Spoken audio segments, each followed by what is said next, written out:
We just played Labyrinth Chronicles, a game about, wait for it, a labyrinth, you guessed it.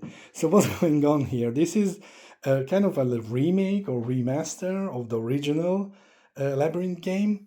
I'm sure you played it, but now in glorious 3D, sun dropped, and all those fancy words. So in this game, every player has one of their characters, and you can play like three modes of this game. You can play the classic, the master, or advanced mode, and those are basically competitive, or you can play it in cooperative mode in the Chronicles mode. But let me talk about the basic game, which is like kind of advanced what we played here. As you can see, there's this labyrinth here, and every player has their own miniature and starts and positions in the labyrinth. And then from this sexy bag, you draw 21 of these tokens, which each have a number from 1 to 25, I guess, for some reason. There's only like 21, right? And you put them in the labyrinth. On your turn, what you do first, you shift the labyrinth. So you take one of these tiles, and when you see these arrows, you can literally push it in, and then the whole thing moves, and you can see the layout of the labyrinth changing. And then you can move as much as you can, and pick up these tokens. But how it is made is that you first have to pick up, the player first has to pick up the one. And only after the one has been picked up by any player, the next player can only go for the two token, and then the next player for the third token, and so on and so forth. So you can't just pick up any token you want, and this is the trick. You also have this secret formula card, which shows you that if you gain any of these are going to worth each one of them plus 20 points, which is great, right? And you have these hourglass tokens you can take immediately another round. And basically this is how it goes, and it's really mean because you can block other people's if you can't reach it, or you can create a perfect path to pick up using hourglass even two of these tokens, and whoever has the most points at the end when the last token was picked up wins the game, right?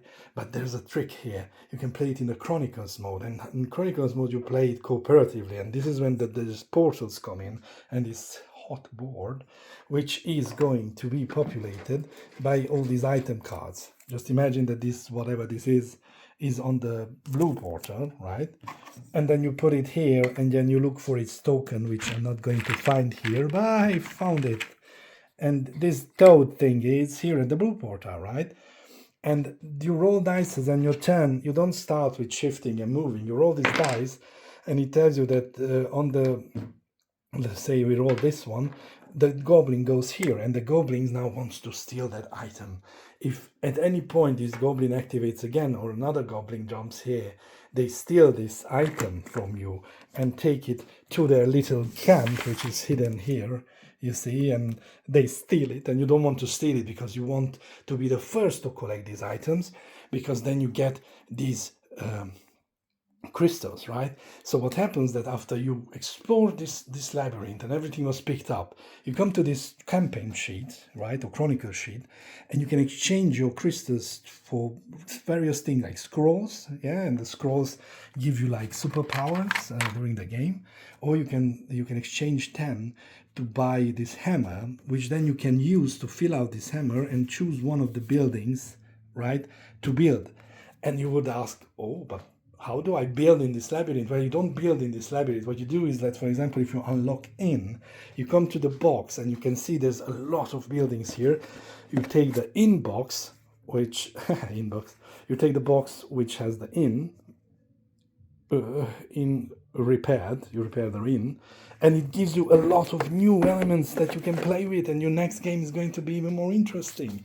And I know that one of the elements is that inside the box there's this map, and you can put magnet tokens on it, and it really looks like you're rebuilding something, right?